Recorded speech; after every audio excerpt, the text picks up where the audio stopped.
إن الحمد لله نحمده ونستعينه ونستغفره ونعوذ بالله من شرور أنفسنا ومن سيئات أعمالنا من يهده الله فلا مضل له ومن يضلل فلا هادي له وأشهد أن لا إله إلا الله وحده لا شريك له وأشهد أن محمدا عبده ورسوله أما بعد فإن خير الحديث كتاب الله وخير الهدي هدي محمد صلى الله عليه وعلى آله وسلم وشر الأمور محدثاتها وكل محدثة بدعة وكل بدعة ضلالة وكل ضلالة في النار. قال الله تبارك وتعالى إنني أنا الله لا إله إلا أنا فاعبدني وأقم الصلاة لذكري. قابل احترام علماء کرام، میرے محترم دینی بھائیوں اور قابل احترام ماں اور بہنوں، بلوغ المرام جو حافظ ابن حجر عسقلانی رحمہ اللہ کی معروف کتاب ہے، جس میں احکام سے متعلق احادیث کو انہوں نے بالاختصار جمع کیا ہے، ایک مختصر سی کتاب جس میں طہارت سے لے کر نکاح، طلاق اور اسی طرح سے میراث وغیرہ کے سارے مسائل بہت ہی مختصر انداز میں احادیث کی شکل میں انہوں نے جمع کیے ہیں۔ اس کے آخری حصے کتاب الجامع کا ہم مطالعہ کر رہے ہیں کافی وقت سے، اور اس کے آخری باب الذکر والدعا، جو ذکر اور دعا سے متعلق باب ہے، اس کی احادیث کا ہم ایک ایک کر کے مطالعہ کر رہے ہیں۔ اور یہ جو حصہ آخری حصہ ہے جو کتاب الجامع ہے، یہ تزکیہ نفس اور اپنی اخلاق کی اصلاح اور اسلامی آداب سے مزین ہونے کے اعتبار سے ایک بہت ہی عمدہ اور مختصر مواد ہے جو ہمارے لیے بہت مفید ہے۔ آج ہم حدیث نمبر 8، 9 اور 10 انشاءاللہ ان کا مطالعہ کریں گے، اور اس میں تسبیح، تحمید، تکبیر اور تحلیل اور اسی طرح سے اور مزید باتیں ہم اس میں دیکھنے کی کوشش کریں گے کہ ان کی فضیلت کیا ہے اور ان کے معانی کیا ہے۔ حدیث ابن حجر رحمہ اللہ ذکر کرتے ہوئے فرماتے ہیں، وعن ابی سعید الخدری رضی اللہ عنہ قال قال رسول اللہ صلی اللہ علیہ وسلم الباقیات الصالحات لا الہ الا اللہ وسبحان اللہ واللہ اکبر والحمد للہ ولا حول ولا قوة الا باللہ، اخرجہ النسائی وصححہ ابن حبان والحاکم۔ ابو سعید خدری رضی اللہ تعالیٰ عنہ سے روایت ہے، فرماتے ہیں اللہ کے رسول صلی اللہ علیہ وسلم نے ارشاد فرمایا، الباقیات الصالحات، باقی رہنے والی نیکیاں، باقی رہنے والے نیک اعمال کیا ہیں؟ کہا لا الہ الا اللہ، سبحان اللہ، اللہ اکبر، والحمد للہ، اور لا حول ولا قوة الا باللہ، یہ باقیات الصالحات ہیں، یہ باقی رہنے والی نیکیاں ہیں۔ اس حدیث کو امام النسائی نے روایت کیا ہے، اور ابن حبان اور حاکم نے اسے صحیح کہا ہے۔ یہ جو حدیث ہے جو یہاں پر ابن حجر نے بالاختصار ذکر کی ہے، دراصل پوری طرح سے حدیث اس طرح سے ہے، عن دراج عن ابی الہیثم عن ابی سعید الخدری، اس کے روات میں سے دراج اور ابو الہیثم ہیں، اور ابو سعید خدری رضی اللہ تعالیٰ سے روایت ہے، ان رسول اللہ صلی اللہ علیہ وسلم قال استکثروا من الباقیات الصالحات، اللہ کے رسول صلی اللہ علیہ وسلم نے ارشاد فرمایا، باقیات الصالحات کا کثرت سے ذکر کرو، خوب خوب ان کا اہتمام کرو۔ قیل وما ہن یا رسول اللہ، کہا گیا کہ اللہ کے رسول وہ کیا ہیں؟ باقیات الصالحات کیا ہیں؟ الباقیات الصالحات، باقی رہنے والی نیکیاں کون سی ہیں؟ قال التکبیر والتحلیل والتسبیح والحمد للہ ولا حول ولا قوة الا باللہ۔ تو کہا کہ وہ تکبیر ہے، تحلیل ہے یعنی لا الہ الا اللہ کہنا ہے، تسبیح ہے، الحمدللہ ہے، اور لا حول ولا قوة الا باللہ۔ ابن حبان نے اسے روایت کیا ہے، اور اسی طرح سے نسائی وغیرہ میں بھی جیسا کہ ہم نے سنا یہ روایت موجود ہے۔ تو ابن حبان نے اس حدیث کو روایت کیا، حدیث نمبر 840۔ لیکن شیخ الالبانی کہتے ہیں کہ یہ حدیث اس لفظ کے ساتھ استکثروا، اس لفظ کے ساتھ یہ حدیث ضعیف ہے۔ شیخ البانی کہتے ہیں کہ فیہ دراج عن ابی الہیثم، اس روایت کی سند میں دراج ہیں جو ابو الہیثم سے روایت کرتے ہیں۔ وقد عرفت حالہ مما تقدم مرارا، اور بہت سارے مقامات پر اسی راوی کا تذکرہ آیا ہے، تو آپ دیکھ چکے ہو اس راوی کا حال کیا ہے۔ تو اس کی سند ضعیف ہے، اور اس وجہ سے شیخ الالبانی نے ضعیف الترغیب میں بات کہی ہے حدیث نمبر 946 کے تحت۔ اسی طرح سے ابن حبان کی تخریج میں یا اس کی تحقیق میں شیخ الالبانی کہتے ہیں کہ ضعیف لیکن صح بدون استکثروا، یہ حدیث ضعیف ہے، لیکن اس لفظ کو چھوڑ کر استکثروا کا لفظ اگر ہٹا دیا جائے تو اس کے بعد کی جو بات ہے کہ تم اس کا اہتمام کرو، تو اس اعتبار سے یہ حدیث صحیح ہے۔ بعض اوقات ایک لفظ ایسا ہوتا ہے جو ایک ضعیف راوی بڑھا دیتا ہے، اور بقیہ حدیث معتبر روات کے ذریعے سے یا کئی روات کے آپس میں مختلف طرق کے جمع کرنے سے اس کی تقویت پا کر وہ صحیح ہو جاتی ہے، لیکن اسے ایک زیادہ لفظ کی مزید کہیں سے تائید نہیں ہو پاتی ہے، اس لیے اس حدیث کے اس ٹکڑے کو ضعیف کہا جاتا ہے، اور بقیہ حصہ جو حدیث کا ہے وہ متعدد طرق سے، کئی طریقوں سے، کئی راستوں سے، کئی سندوں سے، کئی راویوں سے ملنے کی وجہ سے قوت پا کر وہ حسن لغیر ہی حدیث بن جاتی ہے، یا اس کو صحیح لغیر ہی بھی کہا جا سکتا ہے اگر بہت سارے طریق اس کے ہوں تو الصحیحہ میں حدیث نمبر 3264 پر یہ بات شیخ الالبانی نے کہی ہے۔ تو معلوم ہوا کہ استکثروا کے لفظ سے جو نسائی اور ابن حبان اور حاکم میں روایت آئی ہے، جو ابو سعید خدری رضی اللہ تعالیٰ کے طریق سے ہے، سند کے اعتبار سے یہ صحیح نہیں ہے۔ لیکن کیا فی نفسی ہی یہ روایت ضعیف ہے؟ نہیں، بلکہ ایک دوسری سند شیخ الالبانی نے ذکر کی ہے اور اسے صحیحہ میں ذکر کیا ہے۔ فرماتے ہیں قال صلی اللہ علیہ وسلم، اللہ کے رسول صلی اللہ علیہ وسلم نے فرمایا، سبحان اللہ والحمد للہ ولا الہ الا اللہ واللہ اکبر من الباقیات الصالحات، کہ سبحان اللہ، الحمد للہ، لا الہ الا اللہ اور اللہ اکبر، یہ جو کلمات ہیں، یہ جو ذکر ہے، یہ باقی رہنے والی نیکیوں میں سے ہے۔ امام ابن جریر الطبری نے اپنی تفسیر میں اس کو روایت کیا ہے، اور قرآن کریم کی ایک آیت جو ہم آگے ذکر کریں گے اس کی تفسیر میں روایت آئی ہے۔ تو بظاہر لوگوں کو اس میں فرق نہیں لگے گا، بات تو ایک ہی ہوئی، لیکن بعض اوقات ایک لفظ کی زیادتی سے معنی بدل جاتے ہیں یا شرعی حکم اس کا بدل جاتا ہے۔ آپ یہاں پر دیکھیے کہ استکثروا من الباقیات الصالحات، باقی رہنے والی نیکیوں کو خوب ان کا تذکرہ کرو یا ان کو خوب کثرت سے پڑھو۔ لیکن دوسری جو حدیث ہم نے ذکر کی اس میں ہے کہ یہ سارے جو کلمات ہیں یہ من الباقیات الصالحات ہیں، یہ باقی رہنے والی نیکیوں میں سے ہیں، دونوں میں فرق ہے۔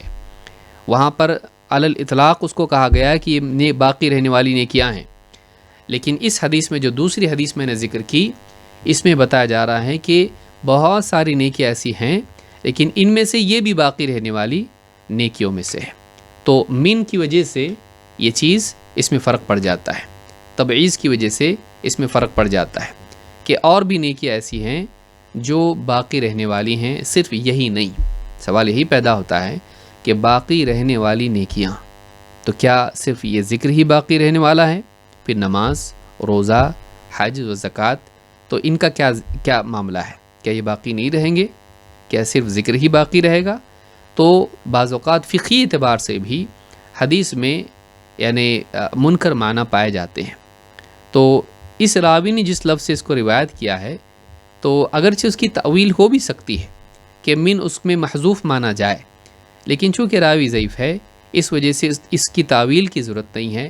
دوسری روایت جو اس کے مقابلے میں زیادہ واضح ہے تو اس روایت کو لیا جائے گا۔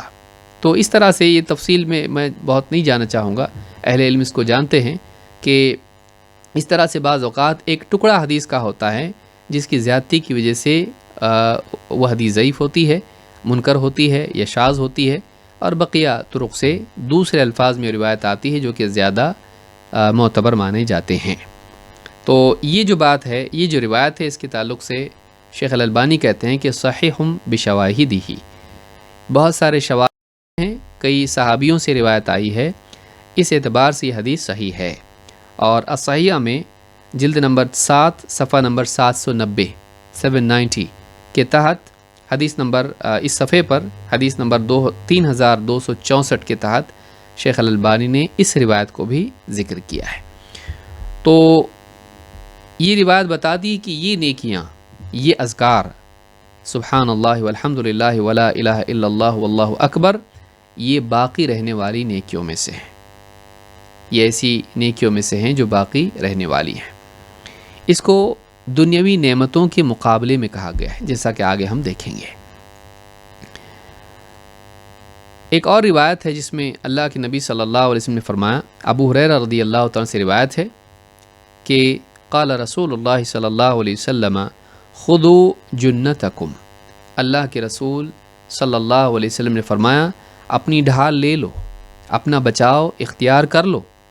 قالوا یا رسول اللہ امن عدو قد حضر، اے اللہ کے رسول کیا کوئی دشمن آ گیا ہے جس سے لڑنے کے لیے ہمیں ڈھال اپنے لیے لینی چاہیے؟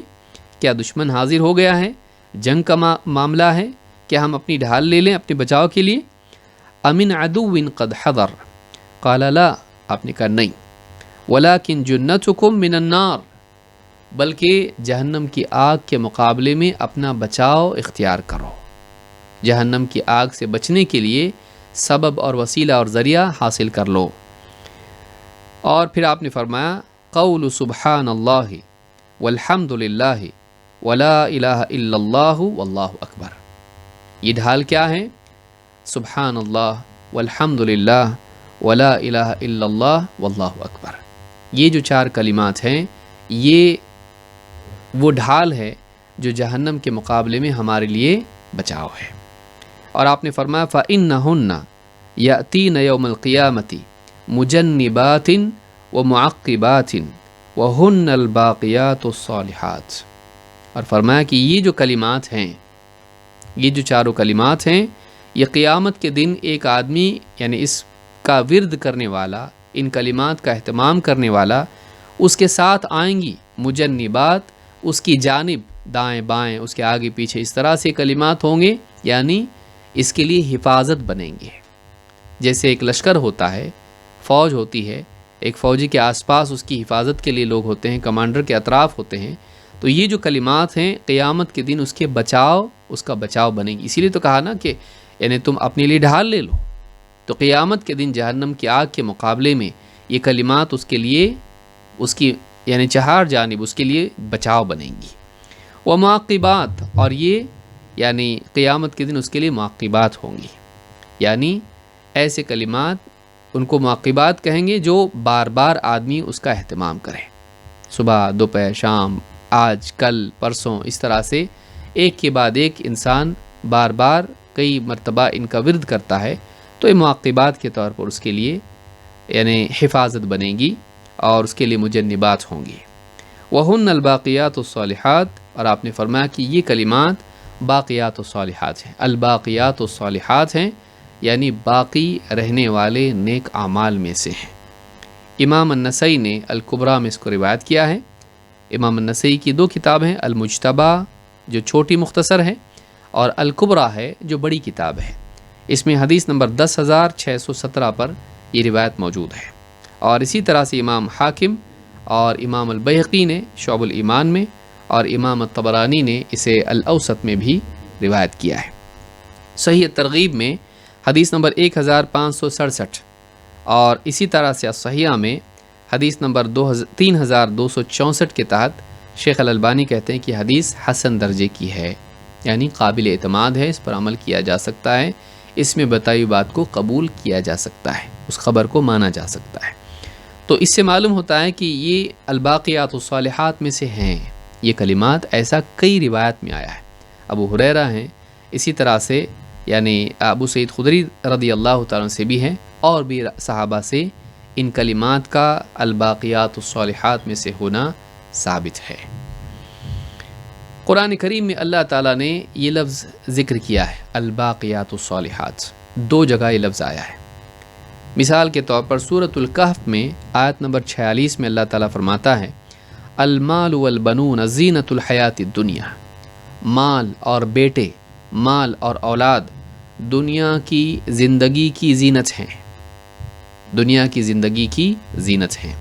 والباقیات الصالحات، اور باقی رہنے والی نیکیاں، خیر عند ربک ثوابا وخیر عملا، اور باقی رہنے والی نیکیاں تیرے رب کے نزدیک ثواب کے اعتبار سے اور امید لگانے کے اعتبار سے بہتر ہیں۔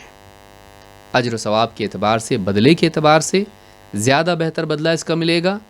اور اسی طرح سے ایک انسان امید لگائے، دنیا میں آدمی کس سے امید لگاتا ہے؟ مال سے امید لگاتا ہے، میرے پاس مال ہے اور امید ہے کہ کوئی مسئلہ نہیں ہوگا، یا میری اولاد ہے، امید ہے کہ بڑھاپے کی لاٹھی بنے گی۔ تو آدمی مال اور اولاد سے، مین پاور، منی پاور، یہ 2 چیزیں ہوتی ہیں جن سے انسان امید لگاتا ہے اپنے بڑھاپے میں، اپنے برے دنوں میں، اپنی کمزوری کی حالت میں۔ لیکن اللہ نے بتایا کہ زیادہ بہتر بدلہ پانا کہ آج تم اولاد کے اوپر خرچ کر رہے ہو، کل اولاد سنبھالے گی۔ آج تم محنت کر کے پیسہ کما رہے ہو، کل کو تکلیف کے وقت پیسہ کام آئے گا، تو اس سے آدمی کی امید لگی ہوتی ہے اور بدلے کی چاہت انسان کو ہوتی ہے۔ تو اولاد ہو یا مال ہو، اس کے مقابلے میں زیادہ بہتر بدلہ ان نیک اعمال کا ملنے والا ہے، اور زیادہ بہتر امید لگانے لائق یہ چیز ہے کہ دنیا میں اولاد بعض اوقات بگڑی ہوئی بھی نکلتی ہے، سب کچھ آدمی اس کے لیے خرچ کر دیتا ہے، قربانیاں دیتا ہے، محنت کرتا ہے، اور امید ہوتی ہے کہ بڑا ہوگا، کچھ کمائے گا تو بڑھاپے میں ہم کو سنبھالے گا، ہمارا خیال رکھے گا۔ نہیں نکلتی ویسی اولاد، اور آدمی پریشان ہو جاتا ہے، ٹوٹ جاتا ہے کہ یہ کیسی اولاد نکلی، ہم نے تو سارا اس کے لیے لگا دیا۔ تو ایک انسان امید لگاتا ہے، امید دنیا میں ٹوٹتی ہے۔ پیسہ آدمی کماتا ہے اور امید رکھتا ہے کہ اس کو کسی کا محتاج ریٹائرمنٹ کے بعد نہیں ہونا پڑے گا، سنبھال کے رکھا ہے، لیکن بعض اوقات پیسہ چوری ہو جاتا ہے، پیسہ چوری ہو جاتا ہے، کسی بزنس میں لگایا، بزنس ڈوب جاتا ہے۔ تو آدمی پیسے اور اولاد پر اعتماد رکھے اپنا مجبوری کے دنوں کے لیے نہیں، اس سے زیادہ مجبوری کا دن جو دنیا میں بڑھاپے میں آتا ہے، اس سے زیادہ مجبوری کا دن تو قیامت کا ہے، جس میں کوئی کسی کے کام نہیں آئے گا۔ اس دن کیا چیز ہے جس سے امید لگا سکتا ہے آدمی کہ واقعی اس کے کام آئے؟ باقی رہنے والی نیکیاں، باقی رہنے والی نیکیاں، کیونکہ دنیا کا پیسہ باقی نہیں رہے گا۔ اس کے رشتہ دار یوم یفر المرء من اخیہ و امہ و ابیہ و صاحبتہ و بنیہ، آدمی بھاگے گا اس دن، ایک آدمی دوسرے سے بھاگے گا، بھائی بھائی سے، بیوی شوہر سے، شوہر بیوی سے، اولاد ماں باپ سے، ماں باپ اولاد سے، سب ایک دوسرے سے بھاگیں گے، کوئی کسی کے کام نہیں آئے گا۔ اس دن کیا کام آئے گا؟ باقی رہنے والی نیکیاں، کہ آج تو نیکی کر لیں تاکہ قیامت کے دن امید باندھ سکے کہ بھائی اس دن کام آئے گا، جو آج نیک عمل کر رہا ہوں وہ کام آئے گا۔ پیسہ نہیں، اولاد نہیں، رشتہ داریاں نہیں، سہارے نہیں، واقعی میرے نیک اعمال جو آج میں دنیا میں موقع پا کر اس زندگی کا صحیح استعمال کر کے کر رہا ہوں، قیامت کے دن یہ کام آئیں گے۔ تو یہاں پر مال و اولاد کے بالمقابل کہا گیا ان کو باقی رہنے والی نیکیاں، یہ باقی رہنے والا نہیں ہے اور جس سے امید لگائی جا سکتی ہے۔ تو سورہ کہف میں اللہ تعالیٰ نے آیت نمبر 46 میں بات کہی ہے۔ اسی طرح سے ایک دوسرے مقام پر سورہ مریم آیت نمبر 76، اس میں بھی یہ بات موجود ہے، تھوڑے فرق کے ساتھ میں۔ اللہ فرماتا ہے وَيَزِيدُ اللَّهُ الَّذِينَ اهْتَدَوْا هُدًى، جو لوگ ہدایت کو اپنا لیتے ہیں، جو لوگ ہدایت کو قبول کرتے ہیں جو اللہ کی طرف سے آئی ہے، ہدایت کو اپنا لیتے ہیں۔ وَيَزِيدُ اللَّهُ الَّذِينَ اهْتَدَوْا هُدًى، جو لوگ ہدایت کو اپنا لیتے ہیں اللہ تعالیٰ ان کی ہدایت کو اور بڑھاتا ہے۔ جتنا آدمی معلوم پر عمل کرتا ہے اللہ تعالیٰ اس پر اور اس کو علم عطا فرماتا ہے، اور ہدایت اور توفیق عطا فرماتا ہے، اور نیکیوں کی توفیق دیتا ہے، اس لیے کہ عمل سے عمل زندہ ہوتا ہے، بے عملی سے بے عملی کی عادت پڑتی ہے۔ ایک مرتبہ کا ترک دوسری مرتبہ کے ترک کا راستہ ہموار کرتا ہے، اور ایک مرتبہ نفس کو مار کے اللہ کے حکم کو پورا کرنا اگلی مرتبہ نفس کو کمزور اور ایمان کو قوی کر دیتا ہے۔ وَيَزِيدُ اللَّهُ الَّذِينَ اهْتَدَوْا هُدًى وَالْبَاقِيَاتُ الصَّالِحَاتُ خَيْرٌ عِندَ رَبِّكَ ثَوَابًا وَخَيْرٌ مَرَدًّا۔ اللہ فرماتا ہے اور باقی رہنے والی نیکیاں، باقی رہنے والے صالح اعمال، خیر عند ربک ثوابا، وہی بات آئی، تیرے رب کے نزدیک ثواب پانے کے لیے بہتر چیز ہے، بدلہ پانے کے اعتبار سے بہتر ہے، وخیر مردا، اور یعنی جس کی طرف آدمی واپس پلٹے مدد کے لیے، سہارے کے لیے، فائدے کے لیے، یہ زیادہ بہتر چیزیں ہیں کہ ان کی طرف انسان متوجہ ہو کہ کچھ ہے کہ نہیں، جیسے جیب میں تلاش کرتا ہے انسان چیز ہے کیا، کچھ کام کی چیز، پیسہ ہے کیا، تو یہ پانے کے اعتبار سے جس کی طرف انسان لوٹے یا آخرت میں عاقبت پائیں، آخرت میں انسان بہتر بدلہ پائیں لوٹ کر آخرت کی زندگی میں، تو یہ زیادہ بہتر چیز ہے جس کا بدلہ انسان حاصل کرنے کی کوشش کرے۔ تو جسے اللہ نے فرمایا والعاقبۃ للمتقین، اچھا انجام پرہیزگاروں کے لیے ہے، والعاقبۃ للتقوی، اور اچھا انجام پرہیزگاری کے لیے ہے۔ تو یہ سورہ مریم کی آیت ہے جس میں اللہ تعالیٰ نے یہ بات کہی ہے۔ تو قرآن کریم میں 2 مقامات پر یہ بات آئی ہے، باقی رہنے والی نیکیاں۔ کیا یہ محصور ہے صرف اس ذکر میں کہ بس یہی ذکر ہے جو باقی رہنے والی نیکیاں ہیں، سبحان اللہ کہنا، الحمدللہ کہنا، لا الہ الا اللہ کہنا، اللہ اکبر کہنا، کیا اتنا ہی باقی رہنے والی نیکیاں ہیں یا کچھ اور بھی ہے؟ ابن عباس رضی اللہ تعالیٰ عنہما کی تفسیر سے بات معلوم ہوتی کہ نہیں، اس میں یہ محدود اور محصور نہیں ہے۔ فرماتے ہیں قولہ والباقیات الصالحات، باقی رہنے والی نیکیاں، قال ہی ذکر اللہ، یہ اللہ کا ذکر ہے، بنیادی طور پر یہ کیا ہے؟ اللہ کا ذکر ہے، اس لیے کہ ساری عبادت کا خلاصہ کیا ہے؟ مقصود اللہ کی یاد ہے۔ وہ عبادت بھی کیسی عبادت جس میں اللہ یاد نہ ہے؟ عبادت سے مقصود کیا ہے؟ کہ ایک آدمی اس عبادت کے ذریعے سے اللہ کو یاد کرے، اپنے دل کو اللہ سے جوڑے، اپنے تعلق کو سنوارے اللہ کے ساتھ میں، اللہ کی یاد اس کی زندگی میں آئے تاکہ اللہ کی یعنی اطاعت اس کی زندگی میں آئے۔ تو اصل تو ذکر ہی ہے۔ کہتے ہیں کہ والباقیات الصالحات قال ہی ذکر اللہ، قول لا الہ الا اللہ واللہ اکبر وسبحان اللہ والحمد للہ۔ کہتے ہیں کہ یہ سارے اذکار ہیں، کیا؟ لا الہ الا اللہ، اللہ اکبر، سبحان اللہ، الحمد للہ، وتبارک اللہ، یہ بھی ذکر میں وتبارک اللہ، اور ولا حول ولا قوت الا باللہ، یہ بھی اس میں آتا ہے، واستغفر اللہ، یہ بھی اس میں آتا ہے، وصلی اللہ علی رسول اللہ، یہ بھی نبی صلی اللہ علیہ وسلم پر صلاۃ بھی ہے، استغفار بھی ہے، اور والصیام والصلاۃ والحج والصدقہ، کہتے نماز، یہ روزہ، نماز، حج اور صدقہ، والعتق والجہاد والصلہ، غلام کا آزاد کرنا، اللہ کی راہ میں جہاد کرنا، اور رشتے ناتے جوڑنا، صلہ رحمی کرنا، وجمیع اعمال الحسنات، کہتے ہیں کہ سارے نیک اعمال، وہن الباقیات الصالحات، یہ سب کے سب کیا ہیں؟ باقی رہنے والی نیکیاں ہیں۔ التی تبقى لأہلہا فی الجنہ، باقی رہنے والی کیا معنی؟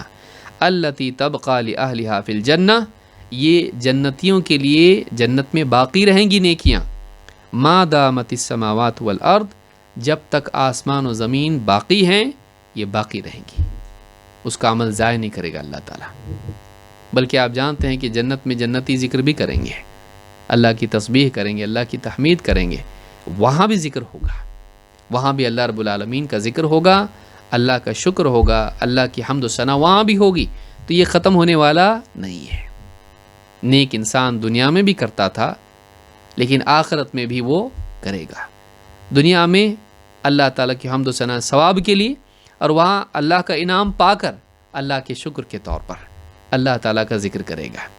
تو تفسیر ابن جریر الطبری نے اس کو اپنی تفسیر میں روایت کیا ہے، اور انہی آیات کے ضمن میں یہ بات سورہ کہف کی تفسیر میں یہ بات آئی ہے۔ اس سے معلوم ہوتا ہے ابن عباس کے قول سے وجمیع اعمال الحسنات، ساری نیکیاں الباقیات الصالحات میں سے ہیں، اسی لیے من کے ساتھ جو روایت آئی ہے یہ اولا ہے، اس لیے کہ اور بھی اعمال ہیں جو الباقیات الصالحات میں آتے ہیں۔ تو اس روایت سے بات واضح مزید واضح ہوتی ہے صحابی کے قول سے، ان کی تفسیر سے، اور حدیث میں بھی جب من کا لفظ آیا ہے کہ نیک اعمال میں سے اذکار ہیں۔ تو ایک مسئلہ یہ بھی واضح ہوا، اور مزید یہ کہ یہ کتنی بڑی چیز ہے جس کو خاص طور سے اللہ کے رسول صلی اللہ علیہ وسلم نے ذکر کیا باقی رہنے والی نیکیوں کے طور پر۔ کیونکہ آپ دیکھیں بہت سارے اعمال میں روزے میں مشقت ہے، صدقات میں خرچ ہے، حج میں مشقت اور خرچ دونوں ہیں، لیکن آدمی بستر پر پڑا ہوا ہے اور اللہ کو یاد کر رہا ہے، سبحان اللہ، الحمدللہ، لا الہ الا اللہ، اللہ اکبر۔ کیا مشقت ہے؟ نماز کے لیے اٹھنا پڑے گا، وضو کرنا پڑے گا، اور اس کے ساتھ عبادت کے لیے کھڑا ہونا پڑے گا، اس میں بھی مشقت قدرے ہے۔ لیکن ذکر میں کیا ہے؟ بستر پر آدمی لیٹا ہوا ہے، کہیں بیٹھا ہوا ہے، اور اسی حال میں آدمی گاڑی چلا رہا ہے، یہ چیز اس کو دوسری طرف مشغول ویسے نہیں کرتی جیسے دوسرے اعمال کرتے ہیں۔ تو آدمی چلتے پھرتے میں ذکر کر سکتا، کیوں نہیں؟ تو یہ باقی رہے گا۔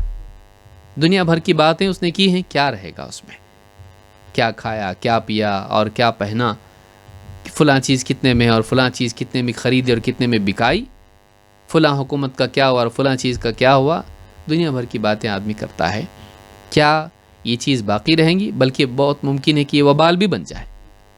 فلموں کی باتیں، گانوں کی باتیں اور دنیا بھر کی غیبتیں، اور نہ جانے کتنے کلمات زبان سے انسان کے نکلتے ہیں جو نہ صرف یہ کہ نجات نہیں بلکہ وہ وبال ہیں۔ یہ چیز ہے، اس میں آدمی اپنے آپ کو مشغول کرے، یہ زیادہ بہتر ہے۔ تو اس حدیث سے بات معلوم ہوتی ہے کہ انسان کو اپنے اعمال کی بقا کے اعتبار سے بھی سوچنا چاہیے کہ میں تو ختم ہو جاؤں گا، مر جاؤں گا، زندگی ختم ہو جائے گی، لیکن میری نیکیاں ایسی ہو جائیں اس ختم ہونے والی زندگی میں جو باقی رہیں اور آخرت میں میرے کام آئیں۔ قیامت کے دن جب سارے لوگ محتاج ہوں گے، اس دن یہ میرا ذخیرہ، زاد راہ جو میں نے آگے بھیجا تھا، اس دن میرے کام آئے اور باقی رہے، فنا نہ ہو جائے جیسے مال فنا ہو گیا تھا۔ تو یہ حدیث ہم کو بتاتی ہے کہ آدمی کو ان اذکار کا اہتمام کرنا چاہیے۔ چلیے آگے بڑھتے ہیں، ایک دوسرا ذکر ہم دیکھتے ہیں، یعنی یہی ذکر ہے، اس کی دوسری حدیث ہم دیکھتے ہیں۔ الفاظ حدیث کے کیا ہیں؟ وعن سمرة ابن جندب رضی اللہ عنہ قال قال رسول اللہ صلی اللہ علیہ وسلم احب الکلام الی اللہ اربع لا يضرك بأيهن بدأت سبحان اللہ والحمد للہ ولا الہ الا اللہ واللہ اکبر، اخرجہ مسلم۔ سمرہ ابن جندب رضی اللہ تعالیٰ عنہ سے روایت ہے، فرماتے ہیں اللہ کے رسول صلی اللہ علیہ وسلم نے ارشاد فرمایا، احب الکلام الی اللہ اربع، اللہ کے نزدیک محبوب ترین کلام چار چیزیں ہیں، لا یضرک بأیہن بدأت، ان میں سے کسی سے بھی تو شروعات کر، کوئی پرابلم نہیں، کوئی نقصان نہیں، چاہے تسبیح پہلے کہے، چاہے تحلیل پہلے کہے، چاہے تکبیر پہلے کہے، چاہے تحمید پہلے کہے، کسی سے بھی چاروں میں سے شروعات کر ذکر کی، کوئی مسئلہ نہیں۔ لا یضرک بأیہن بدأت، کسی سے بھی شروعات کر، تیرا نقصان نہیں ہوگا۔ ظاہر بات ہے چاروں کلمات کہنے میں ثواب جمع ہوگا، آگے پیچھے کچھ بھی ہو جائے، ضروری نہیں کہ ترتیب کا لحاظ کر۔ اگر ترتیب کا لحاظ تو نے نہیں بھی کیا اس میں، تبھی بھی کوئی مسئلہ نہیں ہے، کیونکہ چاروں کلمات کا ذکر تو کیا، سب کا ثواب ملے گا۔ کیا ہیں وہ کلمات؟ سبحان اللہ والحمد للہ ولا الہ الا اللہ واللہ اکبر۔ سبحان اللہ، ہم اللہ کی پاکی بیان کرتے ہیں، اللہ تعالیٰ تمام عیوب سے پاک ہے۔ والحمد للہ، ہم اللہ کی حمد بیان کرتے ہیں کہ وہ ساری خوبیوں والا ہے، اور جو بھی خوبیاں ہیں اسی کے پیدا کرنے، توفیق دینے سے ہیں۔ ولا الہ الا اللہ، اور اللہ کے سوا کوئی حقیقی معبود نہیں، واقعی عبادت کے لائق کوئی نہیں سوائے اللہ کے، اللہ ہی ہے۔ واللہ اکبر، اور اللہ تعالیٰ سب سے بڑا ہے۔ تو تسبیح، تحمید، تحلیل اور تکبیر، یہ چار چیزیں ہیں جو اللہ کے نزدیک سارے کلام میں سب سے پسندیدہ کلام ہے، اللہ کو بہت پسند ہے، اللہ کو یہ کلمات بہت پسند ہیں۔ تو امام مسلم نے اس کو روایت کیا ہے، صحیح مسلم میں یہ روایت موجود ہے، حدیث نمبر 2137 پر۔ تو چار کلمات ہیں، آپ دیکھیں ان کی جوڑی ہے، اب حدیث میں تو آیا کہ ان میں آگے پیچھے کوئی مسئلہ نہیں، لیکن ظاہر بات ہے پڑھنے والا کسی ایک ترتیب سے تو پڑھے گا. اگر وہ آگے پیچھے بھی کرتا ہے تو اس کا کوئی نقصان نہیں ہے، کوئی اس پہ گناہ نہیں ہے کہ ترتیب کا لحاظ کیوں نہیں کیا. لیکن واقعی دیکھا جائے تو ان کلمات کی ترتیب ہے وہی جو حدیث میں آئی ہے، کیونکہ جس ترتیب سے اللہ کے رسول صلی اللہ علیہ وسلم نے کہا وہی ترتیب زیادہ بہتر ہے. سبحان اللہ والحمد للہ ولا الہ الا اللہ واللہ اکبر، پہلی دو کی جوڑی ہے، دوسری دو کی جوڑی ہے. آپ دیکھیے قرآن کریم میں آپ کو کئی مقامات پر ملے گا.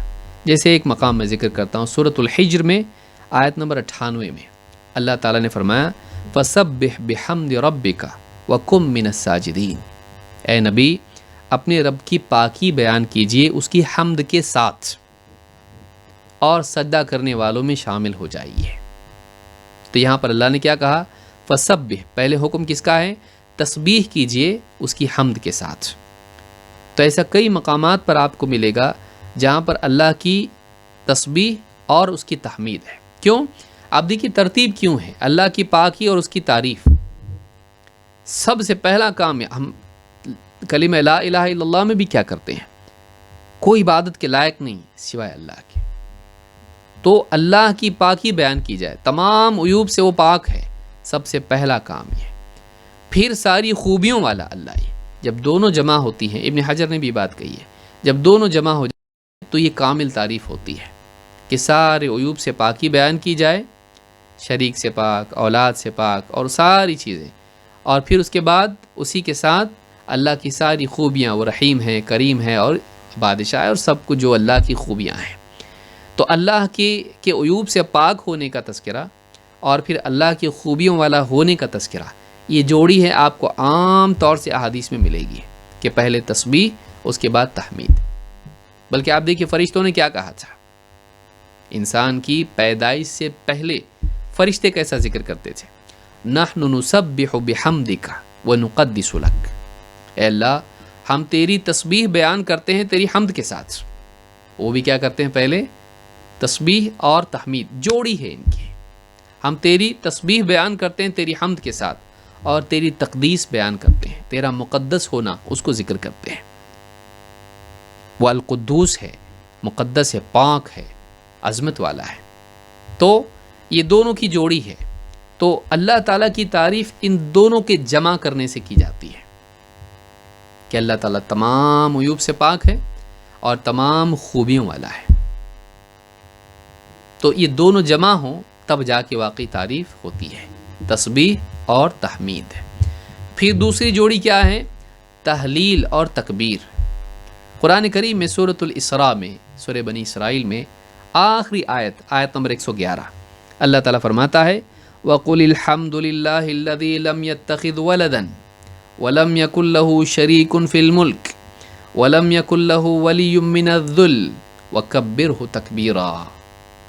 اے نبی آپ کہیے تمام تعریف اس اللہ کے لیے ہے جس نے کسی کو اپنا بیٹا نہیں بنایا اور نہ کوئی اس کا شریک ہے اس کی بادشاہت میں، اور یہ بھی نہیں کہ کمزوری کی وجہ سے کوئی اس کا مددگار ہو، بس تم اس کی بڑائی ہی بیان کرو. حمد اللہ کے لیے ہے، اس کا کوئی شریک نہیں، اور وہ پاک ہے تمام کمزوریوں سے، اور بڑائی اسی کے لیے ہے. تو اللہ کی توحید کا اقرار بھی ہے، اس کے ساتھ کوئی اس کی اولاد نہیں، شریک نہیں، اس کا کوئی بادشاہت میں شریک نہیں، اور اس کا کوئی مددگار نہیں. تو حمد بھی آئی، اس کی جو ہے شرک سے پاکیزگی بھی آئی، اور اس کے بعد اس کا کوئی مددگار نہیں، اس کا تمام عیوب سے کمزوریوں سے پاک ہونا، اور وہ کبیر ہو تکبیرہ، آپ اس کی بڑائی بیان کیجئے، خوب بڑائی بیان کیجئے. تو یہ بھی جو ہے یہ سورہ بنی اسرائیل آیت نمبر 111 میں. تو ان کی بھی جوڑی ہے تحلیل اور تکبیر کہ اللہ تعالیٰ حقیقی معبود ہے اور کوئی معبود نہیں، اور بڑائی اسی کے لیے ہے، بڑائی اسی کے لیے. اسی لیے آپ دیکھیں سورہ المدثر میں بھی شروعات ہی میں اللہ تعالیٰ نے اس کو ذکر کیا ہے وَرَبَّكَ فَكَبِّرْ، کہ اپنے رب کی بڑائی بیان کر. تو اللہ کی بڑائی بیان کرنا یہ توحید کے لوازمات میں سے ہے. آئیے دیکھتے ہیں اس ترتیب سے کتنے کتنی احادیث میں ذکر آیا ہے، بہت ساری احادیث ہیں، کچھ ہم ذکر کریں گے۔ اللہ کے رسول صلی اللہ علیہ وسلم فرماتے ہیں لَأَنْ أَقُولَ سُبْحَانَ اللَّهِ وَالْحَمْدُ لِلَّهِ وَلَا إِلَهَ إِلَّا اللَّهُ وَاللَّهُ أَكْبَرُ، میں یوں کہوں کہ اللہ کی پاکی ہم بیان کرتے ہیں اور اس کی حمد کرتے ہیں، وہ اس کے سوا کوئی عبادت کے لائق نہیں اور وہ سب سے بڑا ہے، یہ جو کلمات ہیں ہم اس کو میں یہ کہوں احب الی مما طلعت علیہ الشمس، مجھے زیادہ پسند ہے ان تمام نعمتوں سے، چیزوں سے جن پر سورج طلوع ہوتا ہے، جن پر سورج طلوع ہوتا ہے، یعنی دنیا میں جتنی چیزیں سورج کے اجالے میں آتی ہیں ان سب سے زیادہ مجھے یہ کلمات پسند ہے۔ وہ مل جائیں نہیں، اس سے زیادہ ہی پسند ہے کہ یہ ملے، اس کی توفیق ملے۔ بڑے بڑے پہاڑ، بڑے بڑے گارڈنز، وادیاں، جھرنے اور ندی نالے اور سمندر اور عمارتیں اور باغات اور نہ جانے کتنی چیزیں، سونا چاندی، گھوڑے اور سارے خزانے، سب سے زیادہ موٹر گاڑیاں، کچھ نہیں۔ جس پر سورج طلوع ہوتا ہے ان تمام چیزوں سے زیادہ مجھے یہ پسند ہے کہ میں یہ کلمات کہوں۔ کیوں؟ کل من علیہا فان، زمین پر جو بھی ہے، روئے زمین پر جو بھی ہے سب فنا ہونے والا ہے، یہ کیا ہوں گے؟ باقی رہیں گے۔ تو ایسی نعمت جو باقی رہے اس سے بہتر ہے جو فنا ہونے والی ہے۔ تو اور خصوصاً اس دن جس دن آدمی محتاج ہوگا نیکیوں کا، اس دن یہ باقی رہے، اس سے زیادہ بڑھ کے کیا ہو سکتا ہے؟ جس دن مال کام نہیں آئے گا، یوم لا ينفع مال ولا بنون، اس دن مال اور اولاد کام نہیں آئے گی۔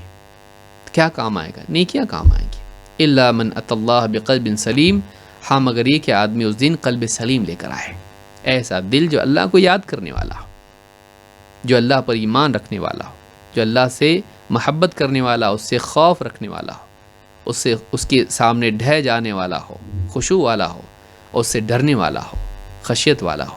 تو یہ جو ذکر ہے یہ دنیا کی ساری چیزوں سے زیادہ بہتر ہے۔ اگر آپ کو اللہ تعالیٰ نے یہ توفیق دی اور دنیا کی چیزیں نہیں دی تو آپ کو اللہ نے زیادہ بہتر چیز دی، اللہ نے آپ کو زیادہ بہتر چیز دی۔ تو یہ صحیح مسلم کی روایت ہے، حدیث نمبر 2695۔ اسی طرح سے ابو ذر رضی اللہ تعالیٰ کہتے ہیں اور اللہ کے نبی صلی اللہ علیہ وسلم سے روایت نقل کرتے ہیں کہ آپ نے فرمایا یصبح علی کل سلامہ من احدکم صدقہ، تم میں سے ہر آدمی جو صبح کرتا ہے اس کے ہر جوڑ پر صدقہ واجب ہے، اس کو چاہیے کہ صدقہ دے۔ جو جوائنٹس اللہ نے بنائے، نہیں جوائنٹس ہوتے تو کیا کرتا دنیا میں؟ پانی کیسے پیتا، کھانا کیسے کھاتا، چلتا کیسے اور لیٹتا کیسے، اٹھتا کیسے، کچھ بھی نہیں کر پاتا، لکڑی کے ٹکڑے کی طرح پڑا رہتا۔ تو ہر آدمی پر صبح سویرے جب وہ صبح کرتا ہے ہر دن، اس پر اس کے جوڑوں کی طرف سے صدقہ واجب ہے۔ فَكُلُّ تَسْبِيحَةٍ صَدَقَةٍ، ہر تسبیح صدقہ ہے۔ وَكُلُّ تَحْمِيدَةٍ صَدَقَةٍ، ہر تحمید صدقہ ہے۔ وَكُلُّ تَحْلِيلَةٍ صَدَقَةٍ، ہر تحلیل صدقہ ہے۔ وَكُلُّ تَكْبِيرَةٍ صَدَقَةٍ، اور ہر تکبیر صدقہ ہے۔ اب دیکھیے چاروں کی ترتیب کیا ہے، تسبیح، تحمید، تحلیل اور تکبیر، سبحان اللہ، الحمدللہ، لا الہ الا اللہ، اللہ اکبر۔ اور فرمایا کہ وَأَمْرٌ بِالْمَعْرُوفِ صَدَقَةٌ، بھلائی کا حکم دینا صدقہ ہے۔ وَنَهْيٌ عَنِ الْمُنْكَرِ صَدَقَةٌ، اور برائی سے روکنا صدقہ ہے۔ وَيُجْزِئُ مِنْ ذَلِكَ رَكَعْتَانِ يَرْكَعُهُمَا مِنَ الضُّحَىٰ، اور اس سب کے بدلے آدمی ضحیٰ کے وقت میں 9-10 بجے کے آس پاس کا وقت جو ہوتا ہے صبح میں، ضحیٰ کے وقت میں آدمی 2 رکعتیں پڑھ لے، یہ سارے صدقات کی طرف سے بدل بن جاتا ہے، 360 جوڑوں کا صدقہ اس میں ہو جاتا ہے، 2 رکعتیں۔ تو یہ جو صدقہ ادا کرنا ہے یہ ہر آدمی پر ہے، بطور شکر ہے، یہ بطور شکر ہے۔ تو یہ صحیح مسلم کی روایت ہے، صلاۃ المسافرین وقصرها میں حدیث نمبر 720 پر یہ روایت موجود ہے۔ اس میں بھی آپ دیکھیں گے کہ اس کی فضیلت کتنی ہے، یہ سب صدقات میں شمار ہوتے ہیں، کہ مال نہیں آپ کے پاس، آپ ذکر کر رہے ہیں، یہ صدقہ ہے، یہ آپ کے لیے صدقے کا ثواب ملتا رہے گا۔ اور ان کی ترتیب آپ دیکھیے، تسبیح، تحمید، تحلیل اور